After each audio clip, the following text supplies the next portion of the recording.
Buster wasn't your average car salesman. See, Buster didn't sell regular cars, not the ones confined to those dusty things called roads. No, Buster was a different breed, operating a cosmic scale used spaceship lot on a barren moon floating somewhere in Earth territory. Battle cruisers, star yachts, troop transports. If you could dream it, Buster's intergalactic deals probably had it, complete with more rust than an asteroid belt. Now, you want to talk about cutthroat sales? Imagine dealing with some insectoid alien, six eyes glaring at you, eight spindly legs tapping impatiently, threatening to report you to the Intergalactic Consumers Bureau. Buster had survived worse. He was a legend in the biz. Okay, maybe the opposite. Everyone considered him the galaxy's worst salesman. One fine cosmic Tuesday, as Buster was rearranging the slightly pre-owned plasma cannons near the lot's entrance, purely for their aesthetic appeal, trouble walked, or better yet, floated in. It was a Zortorian, and let's just say they were not known for their love of Earthlings. This Zortorian was particularly large, a slimy green giant with bulbous eyes and a nasty frown. The kind of customer that makes you want to suddenly find an urgent need to inventory the black hole disposal unit. "You there, human meat package!" The Zortorian rasped in a voice like nails on a cosmic chalkboard. "Show me your finest destroyers. I have a planet called Earth to obliterate." Buster's heart gave a sad little thump. Earth was a decent little ball of mud, sure, but it was his ball of mud. He couldn't let this slimy jerk squash it. "Absolutely, my dear customer." Buster plastered on his fakest car salesman smile.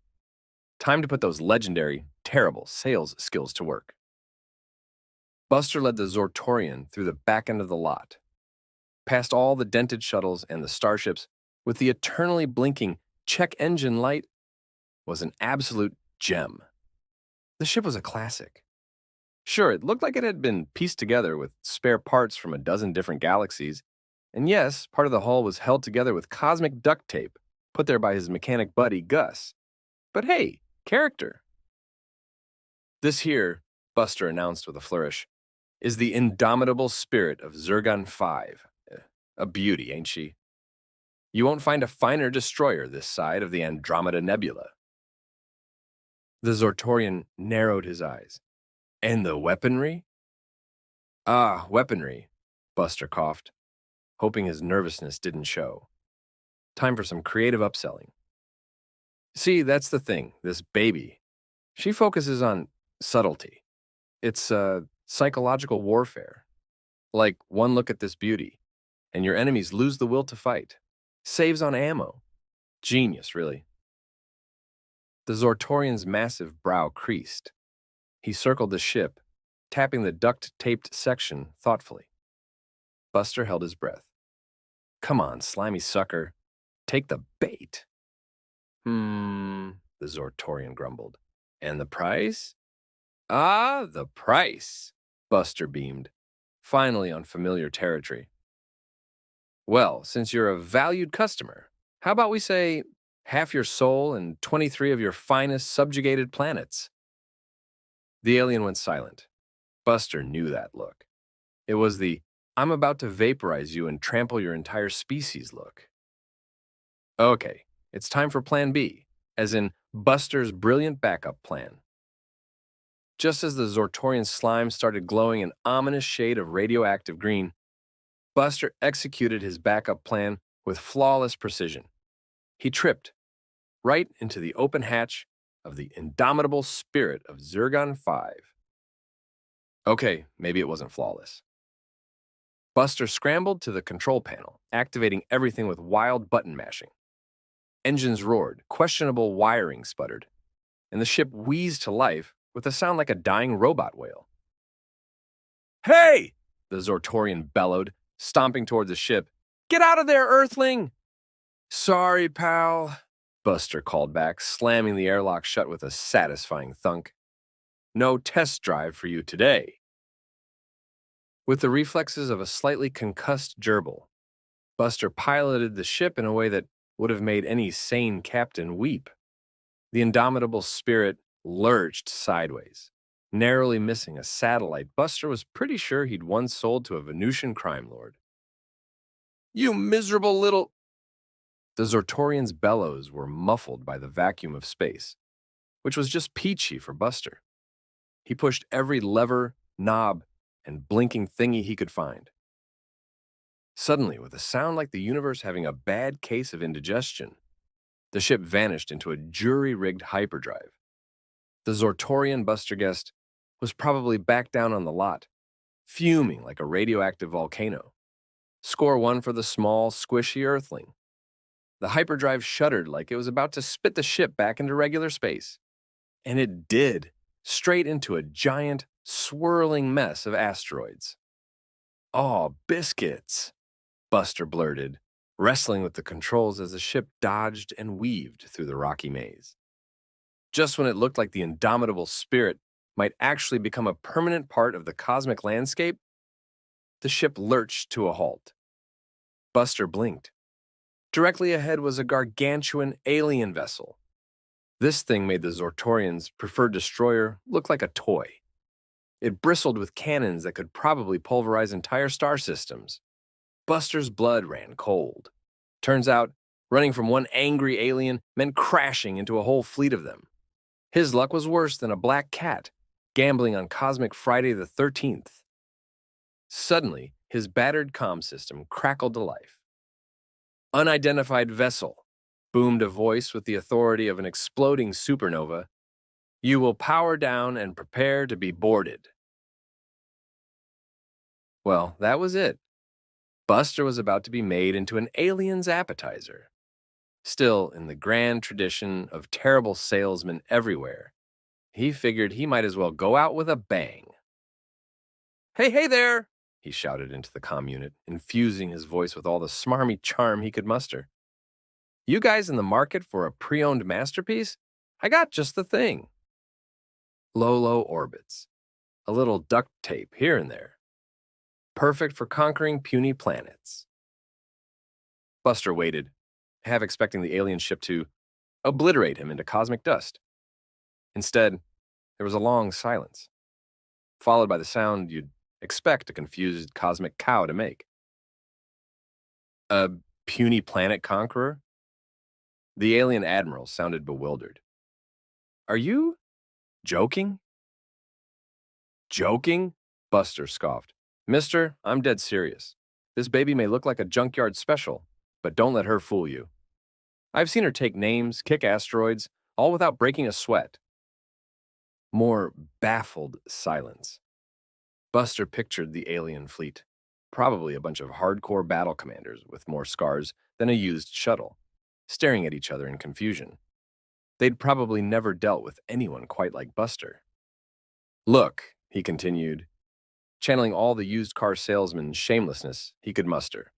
"I get it. You want the top-of-the-line, galaxy-shattering, supernova-inducing firepower. But this baby, she's got soul, a little elbow grease, and she'll be singing your enemies into submission." He heard muffled arguing over the comm, followed by a reluctant, "Very well, Earthling, we will inspect your vessel." Buster scrambled to make the ship at least remotely presentable. He kicked some unidentified alien junk under a console, spritzed what passed for air freshener, and desperately tried to make the duct tape look like a custom-designed feature. A heavily armed boarding party stormed into the ship, and their leader, a burly insectoid with more mandibles than seemed necessary, stopped dead in his tracks, gaping at the indomitable spirit's unique interior. "By the great nebula," he muttered, "what is this?" Buster took a deep breath. It was showtime. "Gentlemen, and those of you who I can't quite classify, let me introduce you to the future of warfare," he proclaimed, arms outstretched. "The indomitable spirit. Ain't she a beaut?" The aliens exchanged bewildered looks. The insectoid leader scratched one of his many mandibles thoughtfully. "Behold," Buster continued, pointing dramatically at a coffee stain that vaguely resembled a nebula. "Battle scars from the legendary skirmish at Sirius Prime. And here, He gestured at a scorch mark, probably from his burnt breakfast burrito. Proof she withstood the plasma blasts of the dreaded Nebula pirates.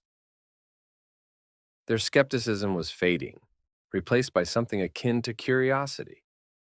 These guys were used to sleek weapons platforms, not whatever this was.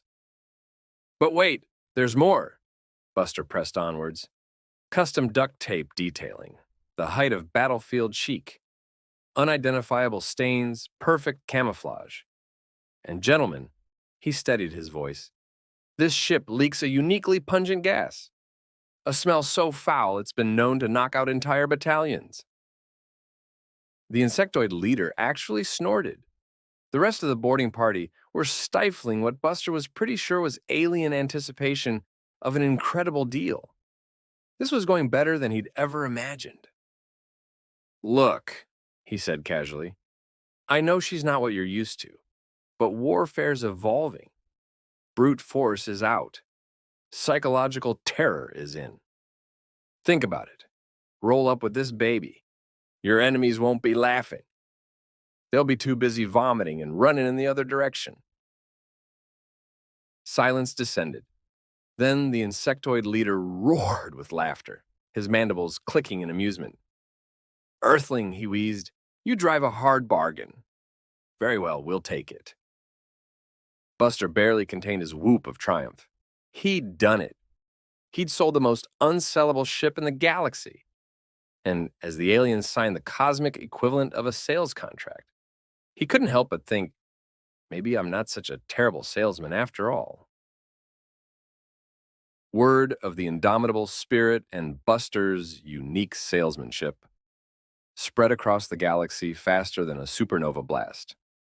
Aliens flocked to his lot, eager to get their hands on ramshackle heaps they were convinced were undercover powerhouses. Some sought galactic dominance. Others just wanted to outdo their rivals with the weirdest ship in the sector. Buster became a reluctant legend. Instead of scorn, he was met with awe. Every alien from every corner of the system fought over so-called incredible deals that ended with things like a star yacht that runs on positive affirmations and leaks glitter in hyperspace. As years passed, Buster's intergalactic deals made a fortune. But Buster wasn't the greedy type. He secretly funneled some of the profits back to Earth with every ridiculous sale to help bolster their defenses against any invasion. Top scientists received some of the alien tech he sent from any trade-in he acquired. They reverse-engineered it, tinkered with it, and leapfrogged Earth's technology by centuries.